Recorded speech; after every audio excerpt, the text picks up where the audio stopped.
Good Monday morning, everyone. Thanks so much for joining us here on August 11th at 7 o'clock. I'm Caitlin Francis. I'm Caitlin Nuclo. You're watching Eyewitness News here on the Wax. Today is a first alert weather day, so we want to head right over to meteorologist Jill Gilardi for a check on that first alert forecast. Good morning, Jill. Good morning. We've done this before, and this could be our fourth time seeing another heat wave.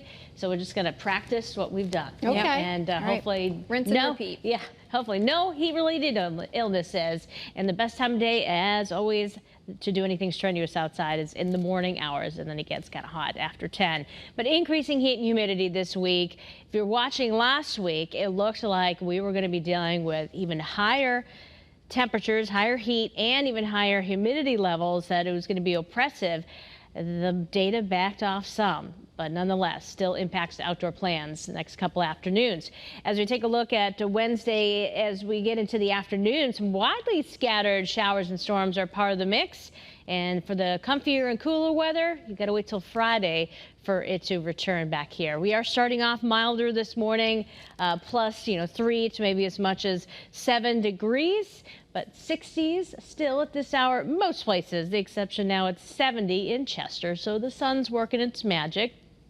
There's a live view out of Middletown. You can't help but notice there is a light layer of haze due to wildfire smoke, but this is not going to be impacting the air quality. Just a little patch of moderate, which most people are just fine. So no worries there. It is going to be sunny throughout today, and as mentioned, it quickly warms up. So you get to 10 o'clock and you start sweating a little bit more so, and then later it gets into the morning and into the afternoon, the hotter it gets. So finding a place to stay cool, if you have the day off, a pool is one option for you, if that's a possibility.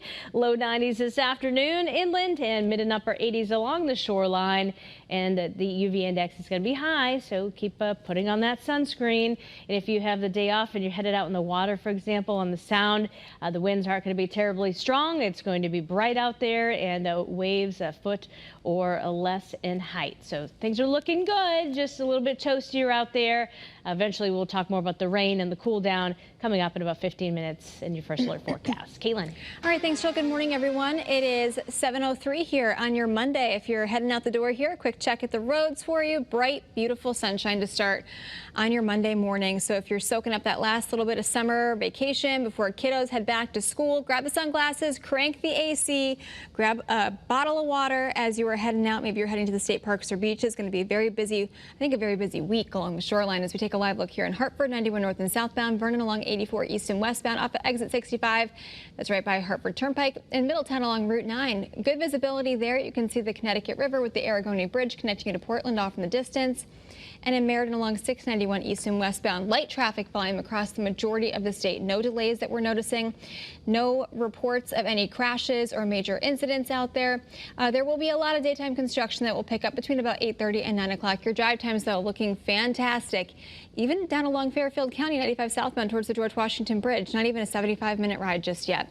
Let's check out your Connecticut Chevy First Alert traffic report driven by your Connecticut Chevy dealers. All right, you need to be prepared here for another potential heat wave. Officials are warning the heat and humidity could be dangerous this week. Your reporter Marcy Jones continues our team coverage with more on how to keep you and your family safe. The pool behind me has been open just for a little while now, but we still haven't seen any swimmers. That will not be the case as soon as the temperature starts to rise. Of course, the state's hot weather protocol is enacted for several days this week in order to offer more protection. This marks the fourth time Connecticut has enacted this protocol in 2025. While everyone should take precautions, children, older adults, and pets are especially vulnerable to extreme heat. State health officials recommend drinking plenty of water, limiting time outdoors during midday, wearing lightweight clothing, and never leaving kids or pets inside of a parked car. And if you're still looking for some relief, just call 211 to find a cooling center near you. Your reporter in Rocky Hill, Marcy Jones, Channel 3 Eyewitness News. And a reminder, you can stay up to date here on the forecast from anywhere by downloading the First Alert weather app. You can scan the QR code, head to Google Play or the App Store. Well, right now, a person is being treated at a hospital after a crash in Killingly last night. According to traffic reports there, a motorcycle and another vehicle collided on Main Street just before 10 o'clock.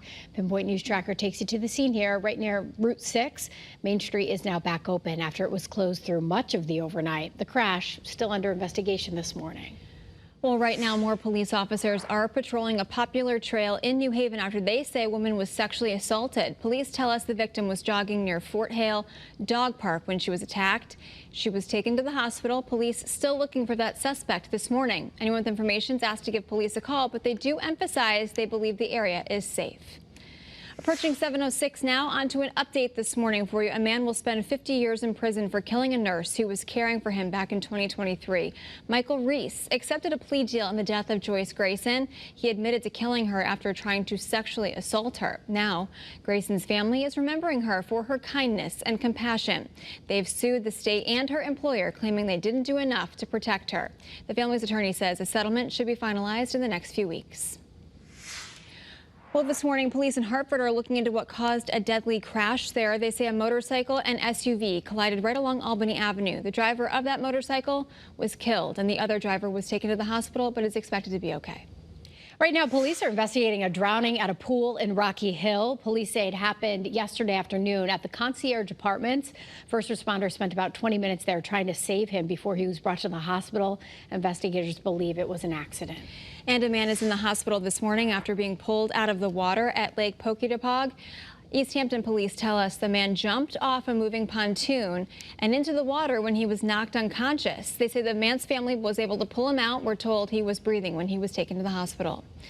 And this morning, the body of a missing 6-year-old boy who fell into the Housatonic River in Stratford was recovered. Boaters found that child about half a mile from where he was last seen on Wednesday. First responders called off their search after just about 24 hours because strong currents and murky water made things too difficult. Well, this morning we're awaiting autopsy results for a Westbrook man who was found dead in Messerschmitt Pond over the weekend. The body of 38-year-old Andrew Corbett was found Saturday. Crews had been searching for him for more than a week after his canoe was found overturned in the water. 7:07 this morning, we're working to learn if the suspect in an attack at an assisted living facility will be facing new charges after that victim died. That man spent several weeks in the hospital. Police still looking into what led up to the attack, but they have said they believe it was targeted. Well, pet owners, listen up here. In one town, you could soon have to pay up if you're not picking up after your dog. Simsbury now looking into a new ordinance that could lead to some new rules. Your reporter Anna Stansfield has more on how this could impact you as you head to local parks. Memorial Park here is just one of the 18 parks in the town that would be impacted by this new potential ordinance. All of those parks, though, home to things like playgrounds or athletic fields like the one we're standing in right now. And the main reason why is because town leaders don't want your dogs running around going to the bathroom wherever they want, so that when your kid is lining the bases on their way to home plate, they're not stepping in anything they shouldn't be. Town leaders say this new ordinance stems from safety concerns. When your pet is off leash, they say it's dangerous, leaving more room for them to injure someone else or damage the fields or play areas. It's also a sanitation issue. They don't want your pet going to the bathroom in the middle of the field waiting for someone else to step in it. Bottom line, they want to tighten up restrictions and soon could be forcing you to keep your dog on a leash away from the fields, either in the bleachers or another viewing area, and making you pick up after them too. None of this is final, though. The town is meeting tonight at 6:30 where they want to hear your feedback on this ordinance, what you like about it, what you don't, if you think anything should be added. I will say, though, they do have the chance to take a final vote following that public hearing. And if it does pass, you could be facing up to a $100 fine if you're found in violation. I'm your reporter in Simsbury, Anna Stansfield, Channel 3 Eyewitness News.